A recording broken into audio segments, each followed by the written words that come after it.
All right, we're going to be tanning pelts today. We've had success on the trap line, and we've got some nice raccoon pelts here. And I'm going to show you step by step how to professionally tan these pelts. And obviously, these are called case skin. Basically, it's like turning a sock inside out. You start on the hind legs of the animal, and you basically cut on the inside seam, the belly side, and follow that fur line and go right across.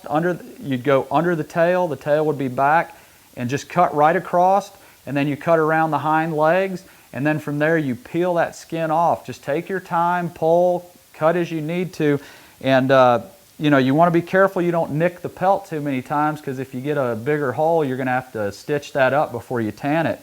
But once we get that pelt skinned off of the carcass, then I'm immediately going to put it in a pickle solution. It's a solution of citric acid and pickling salt, and it's about a 1.5 to 2.0 pH, and it's an environment that won't grow bacteria. Bacteria is the enemy. That's what causes hair to slip. It's essentially the breaking down of the decomposing, and that's what we're trying to stop. We want to freeze that decomposition stage until we can get our tanning agent on here. And so we'll put it in that pickle solution for about 2 to 3 days. That also helps break down those fats and the little bit of connective tissue on there. And then we'll pull it out, put it on our fleshing beam, and then we start fleshing it. And you're going to work off all the fat, all the connective tissue, anything on there, and you want to get it down to that nice white leather. This is the skin. We're going to preserve this, but the fat and the other stuff will actually keep the tanning solution from penetrating. So you got to get it all off. And at that point, you also got to take out the cartilage out of the ears. So all you're preserving on the ears is basically the inside portion of the ear where the fur is. And so you got to cut that cartilage out of there. Take your time. It's a learning process, guys. So you gotta get in there and get started and learn how to do it. You got to get the cartilage out of the nose. And again, you just run your knife through there. Take your time. Get as much of that cartilage out of there as you can so we can preserve that.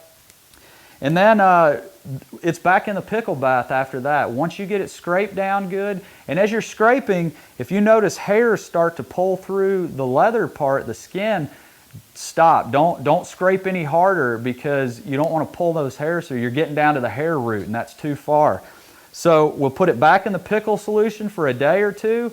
We're going to pull it out, do one final fleshing, and basically at that point, we're just scraping off the excess grease and fat. Raccoons are very greasy, so it's good to give those another scraping. Remove any little meat that's left on there, and then back into the pickle solution for another day or two.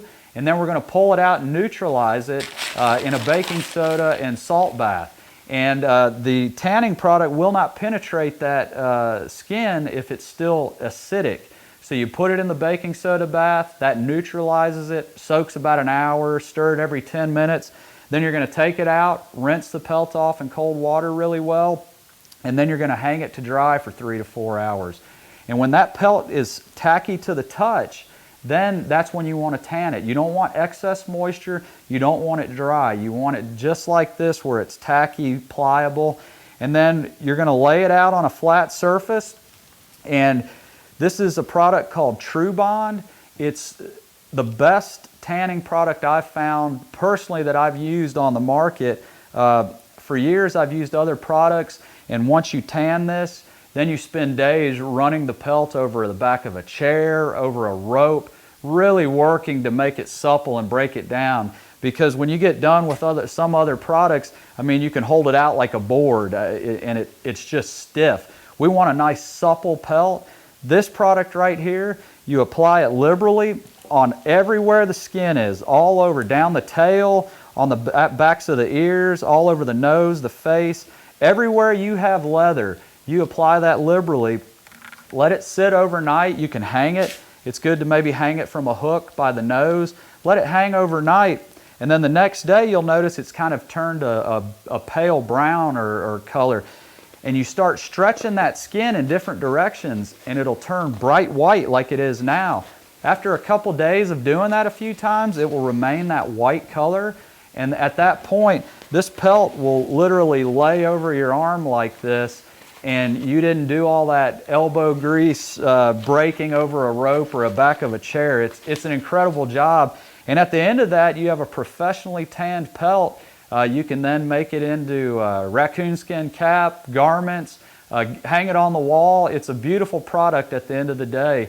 So I suggest give it a try. You know, if you're out on the trap line or you shoot a coyote or a bobcat or something while you're hunting, skin it out. Try the True Bond. There's other products on the market. This is the best one I've seen as far as a nice soft pelt at the end of the day.